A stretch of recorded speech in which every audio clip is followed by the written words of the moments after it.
은혜를 감사합니다. 주님이 우리와 함께 하시잖아요. 주님이 우리와 동행해 주시잖아요. 그렇기 때문에 우리는 절대 실망할 필요 없고 낙심할 필요 없는 줄로 믿습니다. 오늘 우리 사랑하는 장로님의 찬양이 얼마나 우리에게 은혜가 되는지 하나님께서 영광을 받으시는 줄로 믿습니다. 이 시간 또한 말씀을 통해서 역사해 주옵소서. 말씀을 통해서 주님 일해 주시옵소서. 말씀을 통해서 우리 사랑하는 성도들 힘없게 하시고 능력 있게 해 주시기를 바랍니다. 특별히 영상을 통해서 하나님께 예배하는 주의 백성들 가운데 하나님의 놀라운 은혜의 역사가 더 풍성하게 임하기를 원합니다. 예수님 이름으로 기도합니다. 아멘. 할렐루야.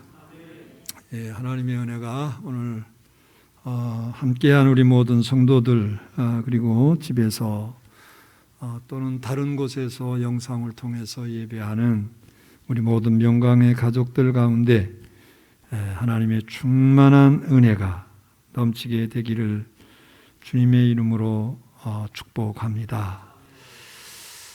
여러분, 만남이라고 하는 것은 우리 인생에 가장 중요한 겁니다. 만남이 잘못된 만남은 여러분 평생 불행하지만은 정말 좋은 만남은 평생의 은혜요, 축복입니다.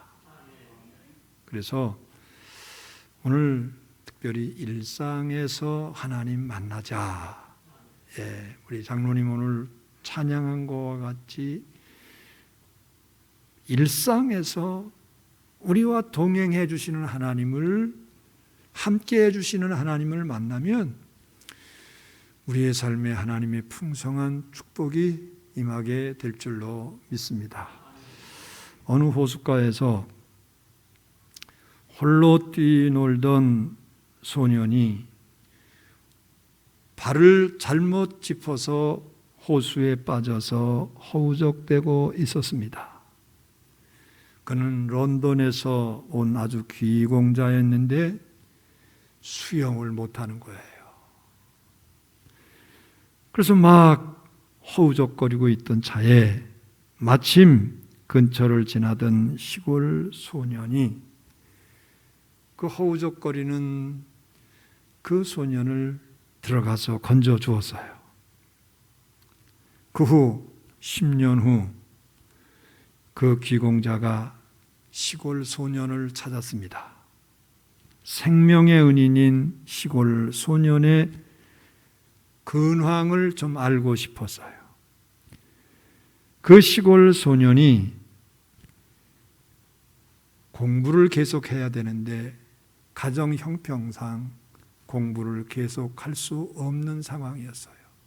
그의 꿈은 의사였습니다. 그래서 형편상 의과대학에 진학하지 못하고 있다는 사실을 알았습니다. 그 귀공자는 그 아버지에게 가서 시골 친구의 사정을 전했습니다. 이 친구가 저를 구해줬습니다. 그런데 공부를 하지 못하고 공부를 포기해야 됩니다. 그 친구의 꿈은 의사입니다. 의과대학에 들어가지 못합니다. 이 귀공자의 이름이 바로 윈스턴 처칠이었습니다. 그러니까 처칠의 아버지가 그 얘기를 듣고 그 시골 소년을 런던으로 데리고 와서 학비며 생활비며 모든 것을 다 후원을 해주었어요. 여러분, 그 시골 소년은 후에 페니실린을 발명한 불세출의 의학자 알렉산더 프레밍 박사가 됩니다. 1940년 5월 영국이 독일군의 침략을 받았을 때 전쟁터를 순시하던 처칠 수상이 그만 과로하면서 폐렴에 걸려서 쓰러졌어요. 당시만 해도 폐렴은 목숨을 건지기 어려운 불치의 병입니다. 이때 또 한 번 처칠의 생명을 살려낸 것이 바로 플레밍 박사의 페니실린입니다. 두 사람의 우연한 만남이 서로의 생을 크게 변화시켰던 거예요.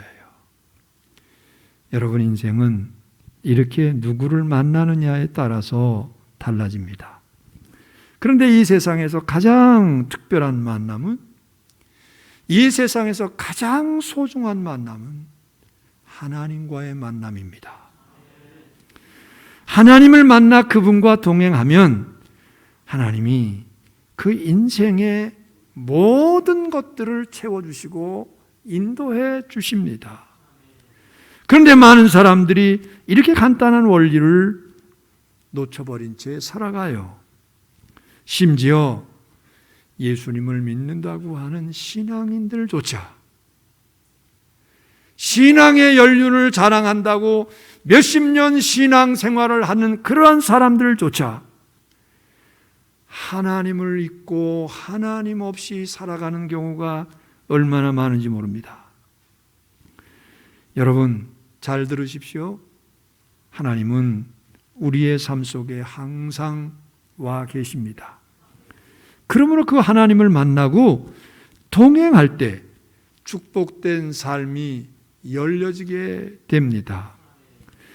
오늘 본문을 보면 오랫동안 신앙생활을 해왔던 한 사람이 소개되고 있습니다.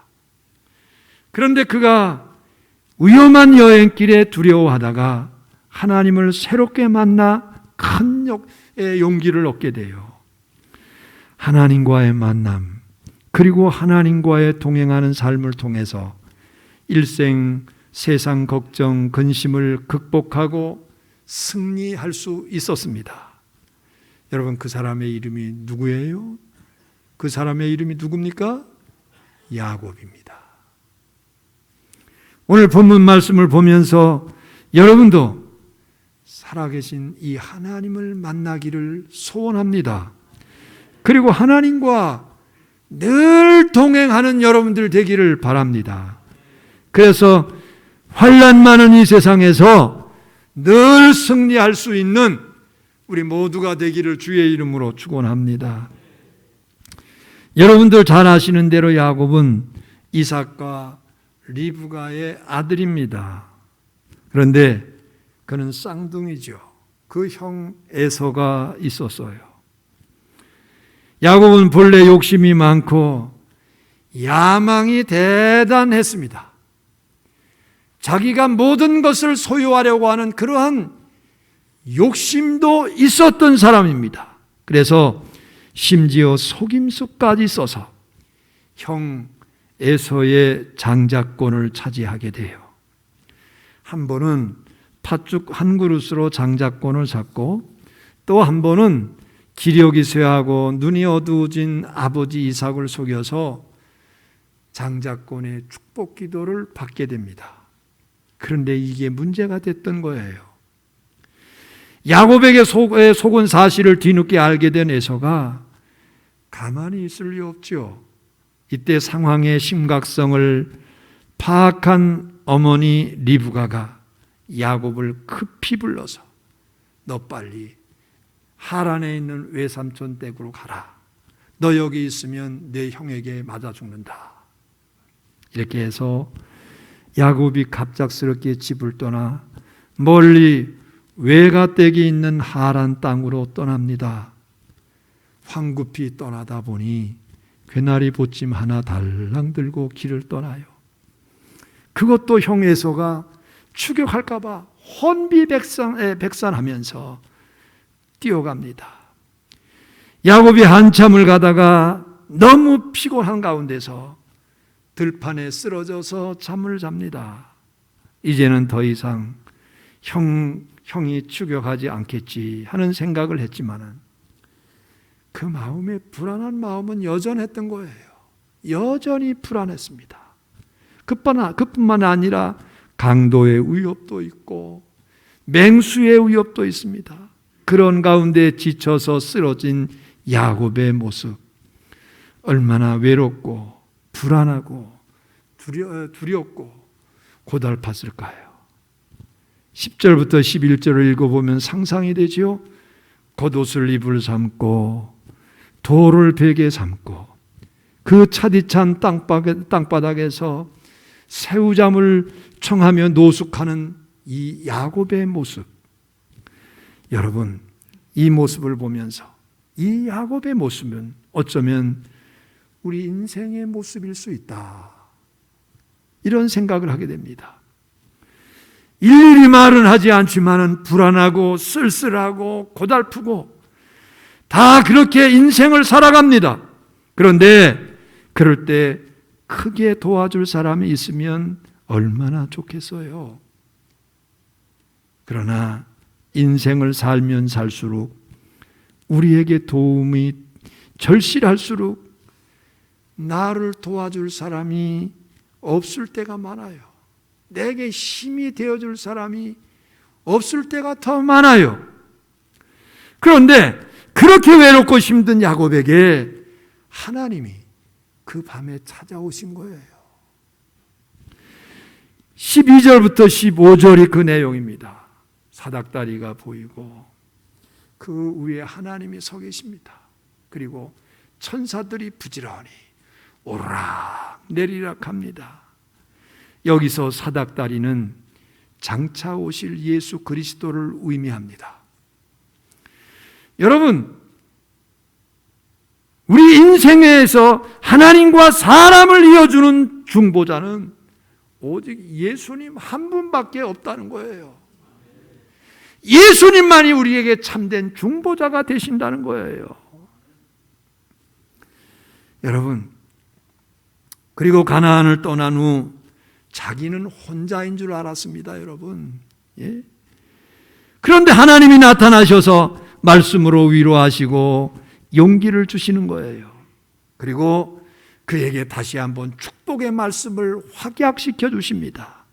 아브라함과 이삭에게 약속했던 모든 것을 분명히 내가 이루겠다. 내가 가나안 땅을 줄 것이고 장차 너로 인해서 큰 민족을 이룰 것이고 무엇보다 야곱이 가는 곳마다, 내가 가는 곳마다 항상 동행해 주겠다, 함께 해 주겠다 약속해 주셔요. 여러분, 이것은 정말 뜻밖의 일이었습니다.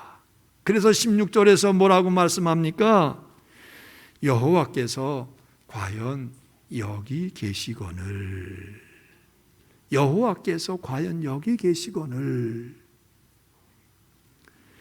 전혀 예상하지 못한 채 그곳에서 하나님을 만났어요. 이 만남은 실로 위대한 만남입니다. 야곱이 이전에 신앙생활을 안 했던 게 아니죠. 그러나 그는 착각하고 있었던 게 있어요. 야곱이 착각하고 있었던 게 뭐냐? 자기가 섬기는 하나님은, 잘 들으세요, 자기가 섬기는 하나님은 부엘세바에만 계신 줄 알았어요. 자기가 살던 그 지역에만 살고 계시는 줄 알았어요. 그래서 거기는 하나님이 계신 줄 꿈에도 생각하지 못했습니다. 왜냐하면 당시 고대인들은 다른 지방에 가면 기존에 섬기는 신이 아무 힘도 발휘하지 못한다는 로컬 가드, 그러니까 지방신, 이 지방신 사상에 물들었던 겁니다. 그래서 야곱이 깜짝 놀라서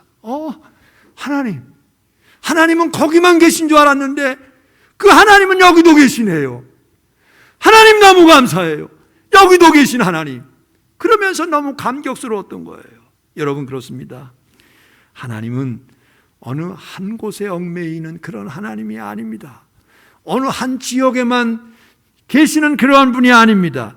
그분은 무서부지하신 하나님이에요. 야곱이 이 사실을 몰랐던 겁니다.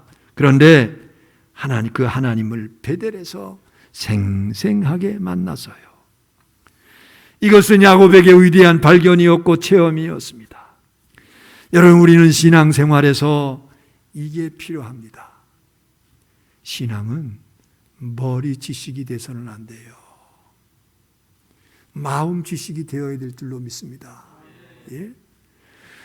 신앙이 머리 지식이 되면 높아지기만 해요. 예? 그저 명령할 줄만 알아요. 교만하게 돼요. 여러분, 신앙 지식은 가슴 지식이 되어야 될 줄로 믿습니다. 예? 하나님이 나와 함께 하시는 임재를 체험하고 내 가슴에 믿어지고 감격함이 있어야 된다는 겁니다. 이게 신앙의 진수요, 인생의 가장 큰 자산입니다. 야곱이 그 들판에서 그런 체험을 했어요. 아, 하나님이 여기도 계시는구나. 하나님께서 과연 여기 계시거늘, 그러면서 얼마나 감격했는지 몰라요. 그리고 그것을 기념하기 위해서 그 지역의 이름을 뭘로 했다고 그랬죠? 뭘로 했다고 그랬죠? 베델이라고 그랬어요. 그 전에 이름은 루스였는데 그것을 알고 나서 이것은 하나님의 집입니다. 베델, 이렇게 명명을 했어요. 이것은 야곱의 인생에 있어서 분수령이 되는 그러한 사건이었어요. 그 후에도 물론 신앙의 굴곡이 없었던 것은 아니지만은 그래도 전체적으로 보면 하나님을 의지하면서 승리하는 인생을 살았던 겁니다. 그날 밤 그 들판에서 뜻밖의 하나님을 만났지만 그 후로는 항상 자기와 함께 하시는 하나님을 온전히 믿고 의지했어요. 여러분, 우리가 살아가면서 가장 큰 자산이 바로 이겁니다. 하나님이 지금 나와 함께 하신다. 이것이 우리 인생의 가장 큰 축복이고 자산이에요. 하나님이 나와 동행해 주신다는 사실을 믿는 신앙이 가장 소중한 겁니다. 존 웨슬리가 운명하기 전에 3마디를 했습니다. 그가 워낙 전도에 대한 뜨거운 열정이 있었기 때문에 첫 번째는 세계는 나의 교구다. 두 번째는 하나님은 일꾼을 땅에 묻으시나 하나님은 하나님의 일을 계속 이뤄 가신다. 여러분, 웨슬리가 죽지만은 하나님은 웨슬리보다 더 위대한 하나님의 종들을 일으키실 거란 말입니다. 그래서 하나님의 일을 도저히 이뤄 가실 거예요. 여러분, 여기 서 있는 박기수 목사도 언젠가 때가 되면 이 자리를 떠나가야 될 때가 옵니다. 그러나 하나님은 하나님의 일을 도저히 열어 가실 거예요. 이끌어 가실 거예요. 그래서 저 사람 없으면 어떡해? 저분 가면 어떡하지? 걱정하지 마세요, 여러분. 하나님은 또 다른 사람을 여호와 이레로 준비해 놓으시는 줄로 믿으시기를 주의 이름으로 축원합니다. 그리고 세 번째, 세상에서 가장 좋은 것은 하나님이 우리와 함께 계신다. 입니다. 하나님이 우리와 함께 계신다. 이 중에 세 번째가 바로 그거예요.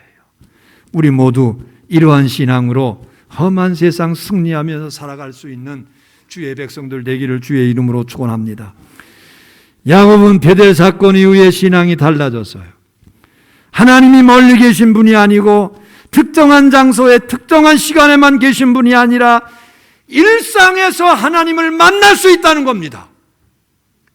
일상에서 하나님을 얼마든지 경험할 수 있다 이겁니다. 그래서 야곱은 일상에서 하나님을 만나고 일상에서 하나님이 나와 동행해 주시는 그 하나님을 체험한 거예요. 하나님은 무소부재의 하나님이시며 무시부재의 하나님이십니다. 이런 하나님의 속성을 가리켜서 흔히 하나님의 편재성이라고 해요. 어디나 계시는, 언제나 어디나 계시는 하나님. 여러분, 하나님은 어디서나 동행해 주심을 믿으시기 바랍니다. 하나님은 광야에서도 함께 해주셨어요. 야곱이 그랬고 이스라엘이 40년 동안 그랬습니다. 광야는 도와줄 수 있는 사람이 아무도 없습니다. 그러나 하나님은 늘 그들과 함께 해주셔서 그들을 도와주셨고 그들을 인도해 주셨어요. 다윗은 시편에서 이런 하나님에 대해서 이렇게 고백합니다. 시편 23편 4절에 보니까 내가 사망의 음침한 골짜기를 다닐지라도 해받음을 두려워하지 않을 것은 주께서 나와 함께 하심이라. 또 시편 40편 2절에 보니까 웅덩이와 수렁에서도 나를 건져주시는 하나님. 또 시편 139편 8절부터 10절에 보니까 내가 하늘 꼭대기에 갈지라도 바다 끝에 가서 거할지라도 곧 거기서도 함께 하시는 하나님. 예? 이 사실을 다윗은 분명히 고백을 했어요. 하나님은 요나가 뱀이 창에 숨었지만 거기서도 또 바다 깊은 곳에서도 물고기 뱃속까지 떨어졌지만은 거기서도 하나님은 요나와 함께 해주셨어요. 그뿐입니까 여러분? 다니엘의 세 친구들은 그들이 비록 풀무불 속에 떨어졌지만 풀무불 속에서도 하나님은 그들과 함께 해주셨어요. 다니엘은 사자굴 속에 들어왔지만 사자굴 속에서도 하나님은 사자의 입을 봉하셨어요. 함께 하신 겁니다. 여러분, 사도행전 27장에 보면 사도 바울이 풍랑으로 인해서 이제 풍랑에 살고 있는 276명의 모든 생명이 다 죽을 위기에 처했지만은 하나님은 풍랑 속에서도 함께 해주셨어요. 그래서 바울을 통해서 276인 모두가 다 한 사람의 생명의 손실이 없이 구원을 받았어요. 사도행전 12장에 보면 베드로가 감옥에 갇혔지만은 하나님은 감옥 속에서도 베드로와 함께 하셔서 그를 구출하셨어요. 여러분, 우리 하나님은 일상에서 날마다 나와 함께 해주시는 하나님이심을 믿으시기를 바랍니다. 옛날 미국에 한 청년이 있었습니다. 이 청년은 아주 그림 소질이 뛰어났어요. 그런데 취직이 안 돼서 늘 고통을 받는 겁니다. 만화나 사파를 그려서 신문사나 출판사의 문을 두드렸지만은 그때마다 거절입니다. 이제는 오갈 때조차 없게 됐습니다. 그래서 그가 어느 교회에 갔습니다. 어느 교회에 가서 목사님을 만나서 목사님, 제가 이러이러해서 제가 오갈 데가 없게 됐는데 목사님, 제가 이렇게 잠만 잘 수 있는 그런 곳을 좀 허락하실 수 있는지요. 그러니까 그 목사님이 우리 교회 여기 허름한 창고가 있는데 여기를 정리를 해서 좀 쓰겠는가. 감사합니다. 그러면서 교회 창고에서 깨끗하게 청소를 하고 그리고 거기서 지냅니다. 지내다 보니까 이놈의 쥐들이 끊임없이 왔다 갔다 하고 그러는 거예요. 이 청년이 쥐의 친구가 됐어요. 그러면서 그곳에 하나님께 기도합니다. 하나님, 저를 도와주세요. 주님, 나와 함께 하심을 믿습니다. 주님, 나와 동행하고 계시지 않습니까? 제 길을 열어주세요. 도와주세요. 여러분, 그런데 하나님이 그때 멋진 아이디어를 주시는 거예요. 그게 뭐냐? 쥐를 소재로 해서 그림을 그린 겁니다. 그게 이름이 뭐죠? 미키마우스예요. 저는 지금도 미키마우스 이렇게 나오는 만화나 이런 거, TV에서 만화 같은 거 나오면 열심히 봅니다. 얼마나 재밌는지 몰라요. 예? 얼마나 그 그림이 위트가 있는지 몰라요. 예. 여러분, 그래서 얼마나 이 사람이 대단한 사람이 됐습니까? 그 사람의 이름이 뭐게요? 월트 디즈니 아닙니까?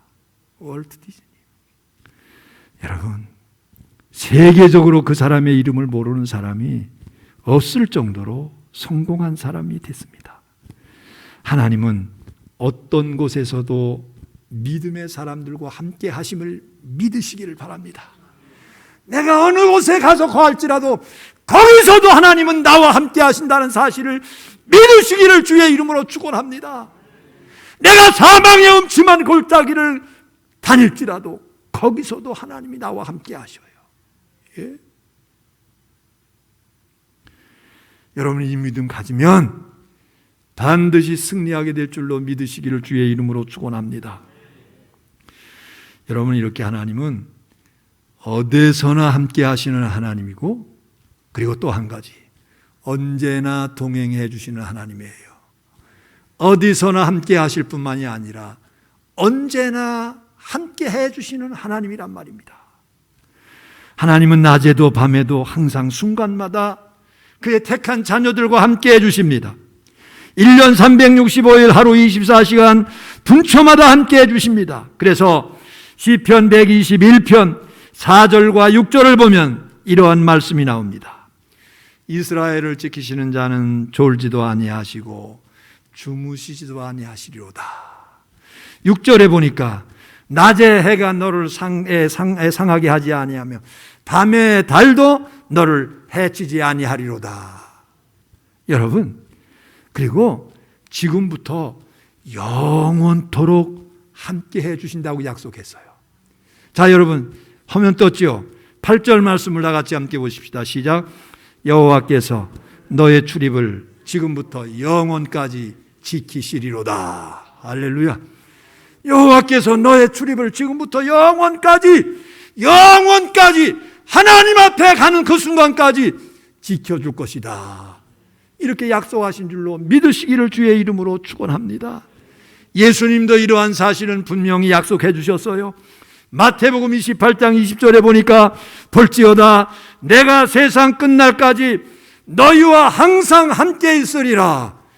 여러분, 세상 끝날까지 함께 해 주시마 약속해 주셨어요. 하나님은 이처럼 어디서나 언제나 우리와 동행해 주심을 믿으시기를 바랍니다. 이 사실을 확실히 믿을 수 있다면 아무리 험난한 세상을 살아갈지라도 여러분, 무슨 염려, 무슨 걱정이 되겠습니까? 우리의 문제는 문제 자체가 아니라 바로 그 믿음이 없는 게 문제예요. 따라서 해보십시다. 우리의 문제는 문제 자체가 아니라 뭐가 문제라고요? 믿음이 없는 게 문제라는 겁니다. 믿음이 없는 게 문제라는 거예요. 여러분, 하나님과 동행하면 하나님의 은혜가 우리에게 분명히 임합니다. 하나님과 동행하면 반드시 하나님의 축복이 우리 가운데 임합니다. 야곱이 하나님을 만나니까 하나님이 자기와 늘 동행해 주심을 믿게 되고 두려움이 사라졌어요. 그리고 하나님의 위로가 그에게 임하는 겁니다. 그래서 용기 있게 나갈 수 있었어요. 18절에 보니까 야곱이 일어나 베개에 뜬 돌을 세우고 그 위에 기름을 붓죠. 자, 우리 18절 말씀을 다 같이 함께 보십시다. 다 같이 시작. 야곱이 아침에 일찍 일어나 베개로 삼았던 돌을 가져다가 기름으로 세우고 그 위에 기름을 붓고. 아멘. 다 같이 아멘. 자, 여러분 보십시오. 기름이 어디서 쓰는 거예요? 주방에서 사용하는 거잖아요. 그러니까 리브가, 그 어머니 리브가가 에서를 보고 이거 안 되겠다, 이거 둘째 아들 죽이겠다, 그래가지고 그를 급히 외삼촌 집으로 다 도망을 시킵니다. 가지고 있는 게 없어요. 돈푼도 없어요. 그래서 펄떡 생각난 게 기름이야. 기름을 한 병을 주면서 너 이거 가져가라. 가져가서 혹시 내가 꼭 필요할 거 있으면 이 기름을 팔아가지고 써라. 제가 어저께 말씀을 이렇게 보면서 이렇게 해서 리브가가 사랑하는 아들에게 기름을 줬구나, 그런 생각이 들더라고요. 예? 그런데 거기에서 하나님을 만났어요.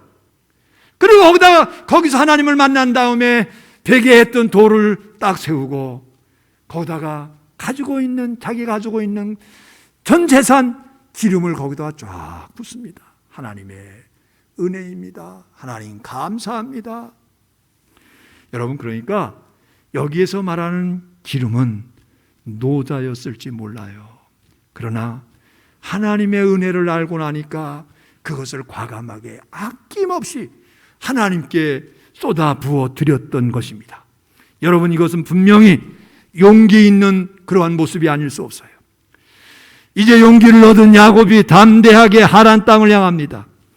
길을 가는 동안 그 20년 타향살이를 하면서도 하나님의 보호와 인도를 받을 수 있었습니다. 그뿐 아니라 아무도 없는 빈털터리의 모습으로 떠나지만은 20년 후에 가나안 땅으로 귀향할 때 그가 얼마나 거부가 됐습니까? 그래서 창세기 30장 43절에 보니까 이에 그 사람이 야곱이 매우 번창하여 양떼와 노비와 낙타와 나귀가 많았더라. 여러분, 하나님을 만나니까 이렇게 놀라운 축복을 주셨더라는 거예요. 우리는 여기서 야곱이 뜻밖의 만난 하나님을 통해서 큰 용기를 얻고 승리한 이야기를 보았죠. 그런데 저는 어제도 이 말씀을 보면서 마음에 좀 아쉬운 게 얼마나 강한지 몰라요. 상당한 아쉬움이 있었어요.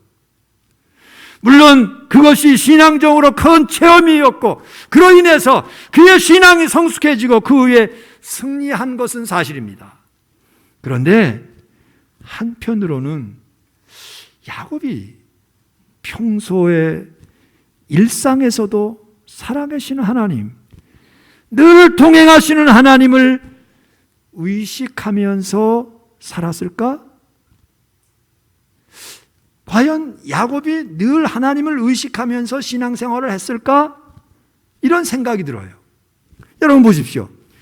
일상에서 매일 하나님을 의식했다면, 일상에서 늘 하나님이 나와 함께 하시고 나와 동행하시고 나를 도와주신다고 하는 그런 믿음이 있었다면 형을 속일 수 있을까요? 더군다나 당신은 족장시대입니다. 아버지가 제사장의 역할을 하던 그런 시대였습니다. 그런데 여러분, 그 아버지를 속일 수 있었을까요? 아마 하나님과 동행하며 살았다면 타향살이 20년은 불필요한 기간이었을 수도 있어요. 물론 결과적으로 그 20년을 통해서 야곱을 연단하시고 축복해 주신 것도 감사하지만은 평소보다 하나님을 잘 의지하는 신앙을 갖고 있었더라면 야곱의 인생이 과연 어땠을까? 이런 생각을 해봤어요. 우리가 흔히 간증을 들을 때 아주 드라마틱한 것을 좋아합니다. 좋은 거죠. 뜻밖의 하나님을 만나고 체험한 간증들이 우리에게 얼마나 도전이 되는지 모릅니다. 그러나 다른 한편으로 생각하면 매일의 삶 속에서, 일상의 삶에서 하나님을 만나고 체험했다면 더 큰 은혜가 되지 않겠나. 이거는 더 큰 간증이 아니겠나. 그런 생각을 해봤습니다.